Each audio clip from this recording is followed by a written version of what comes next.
Okay, ladies and gentlemen, thanks very much indeed for coming back in promptly. I'm sure we'll have a few others coming in with coffee cup in hand as the session moves into gear.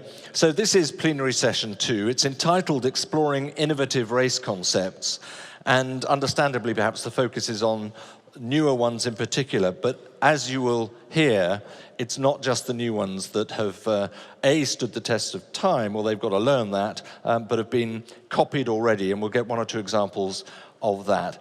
This session is to be chaired by our Vice Chairman of the Asian Racing Federation, Dr. Makoto Inoue. He's also Presidential Counselor for International Affairs at the JRA, and it's my great pleasure to invite Dr. Inoue to the stage to introduce the session and the speakers.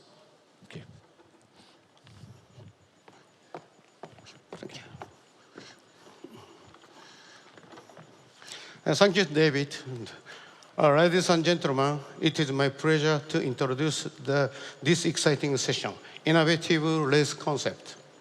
A much loved aspect of our sport of racing is tradition. Tradition is seen through our time-honored races and race programs. Such races have created history and legends over many years. Tradition will always be important in our sport. However, it is also important that racing does not stand still.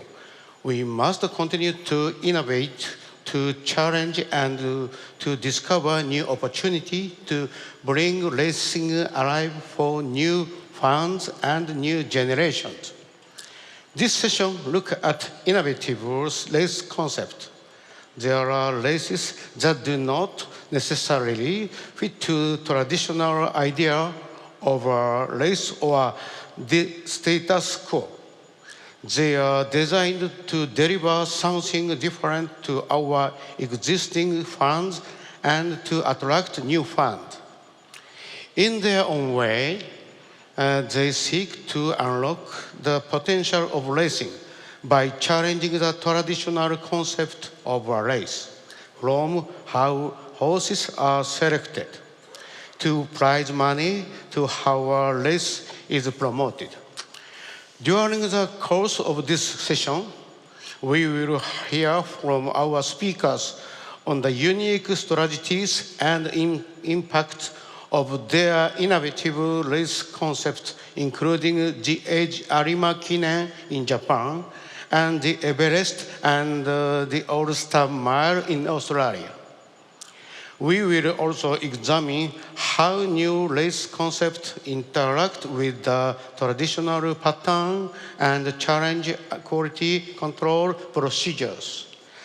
After the presentations, there will be a panel discussion facilitated by David East and Peter Bilandis, CEO of Racing New South Wales, will be joined through record interview which will play. Without further ado, I would like to introduce our first speaker, Mr. Shuji Kashiwada, General Manager of International Department at the JRA. Mr. Kashiwada joined the JRA in 1987 and has been with JRA for 33 years. He's my colleague, and I think he will be nervous on the stage. And I want him to drink South African wine and tell him halala. In his presentation, he will explain the strategy and history of the Arima Kinen, which was no innovative race concept introduced over 60 years ago and has been an amazing success for Japanese racing. Please.